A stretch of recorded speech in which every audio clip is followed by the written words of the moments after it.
looks good. Thank you very much. Now, last time you were here, it was very nice. You brought your parents. Your parents were hanging around backstage. They seem like very nice people. They've lost their minds. Yeah? They're crazy people. They're crazy now? Yeah, I love them. They're the best people in the world. I love them so much, but they're just lost their mind. They're crazy. I think a lot of people think that about their parents. Have your parents done anything particularly upsetting? They just, well, my parents met my girlfriend's parents for the first time this summer. That's a big deal. It's like a meet the parents weekend. They flew out to some lake house to meet them and all that stuff. Right. And the night before they're supposed to go out, my mom calls me and she goes, "Okay, don't get mad," which always makes me mad immediately. I'm like, "Well, what's going on? What's the problem?" She goes, your dad knocked one of his caps out of front of his teeth, and so he's missing a tooth."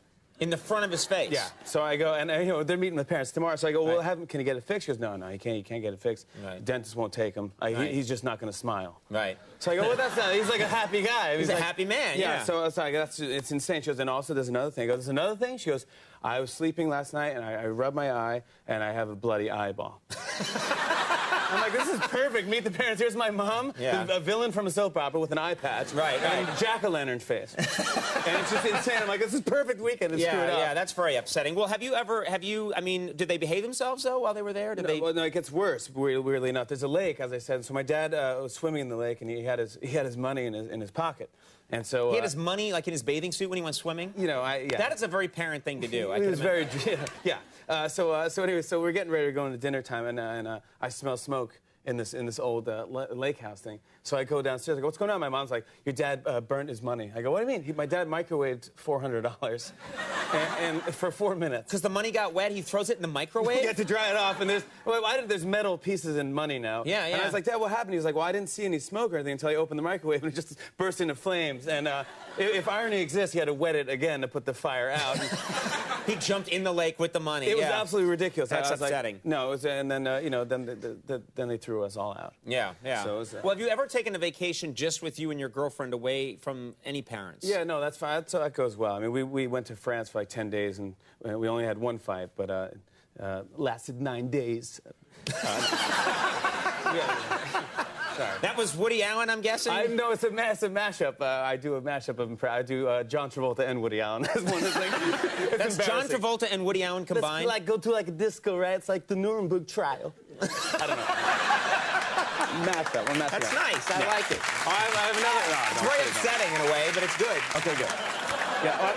Now, let's talk about something. This is very exciting, because I know we're both big sort of British invasion music fans. Yeah. And you got to perform with Pete Townshend of The Who this just a couple days ago, right? It was so cool. It was unbelievable. It was the coolest thing. I'm working on a comedy record, and so he asked me if I could MC the show he does at Joe's Pub, a tiny little show, and I got to just play my song and just hang out with Pete Townshend. And now, how did you know him at all? Because I guess he wanted you to help him with this. I met him on the. There was a concert for 9/11 we did at the Madison Square Garden. Right. Remember that. So I performed at that, and then at the end of the show, they go, if anyone here would like to go on stage, all the performers go on stage to sing with Paul McCartney. Right. Let It Be. It was a big ending where everyone's on stage. I go, great, cool. And I was next to this celebrity, some celebrity personality guy, and I was like, let's go. And he kind of looked around like, there's got to be someone else I can go out with. Like, I don't want to walk. So he kind of didn't want to walk out with you. Thought he could do better. Yeah. Who is this celebrity? I don't want to say this. Regis Philbin.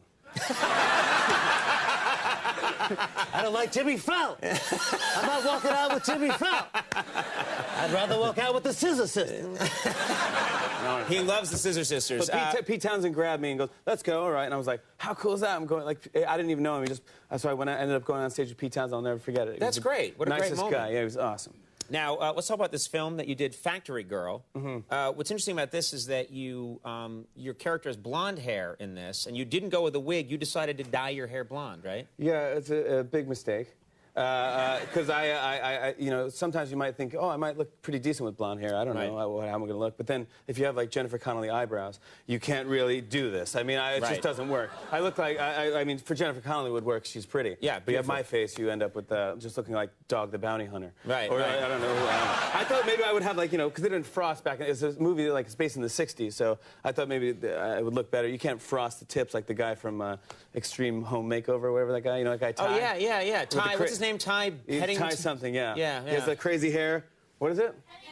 Ty Pennington. It's a They're big from Ty the fan Pennington club. fans. Yeah, they're here. Absolutely. They're wearing shirts that say, "We love you, Ty." They really are. Too late night with Conan O'Brien. And they're wearing frosted wigs. Who's Ty? It's weird because I cry every time I see that show. And you really like the show? Well, I watch it now and then because I get embarrassed because I cry all the time. But then I look at his crazy hair and it's like an emotional tug of war. I mean, do I laugh at his hair? Do I cry? I'm like, move the bus. Move that bus. Move it. Move the bus. That's why he's doing it. Yeah, people calling me up. I'm like, I'm just cutting onions. I'm not watching it.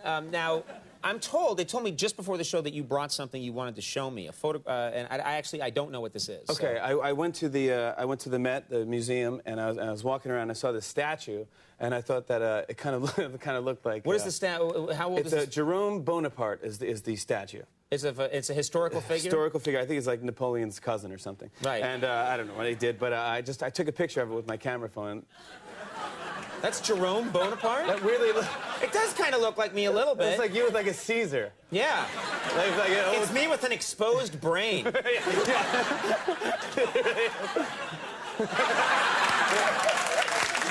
kind of awesome.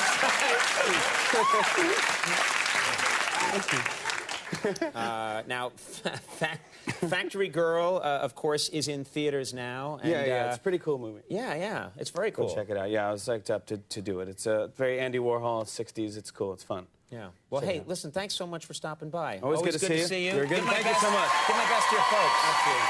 Jimmy Fallon, everybody. Keith Olbermann coming up. We'll take a break. We'll be right back.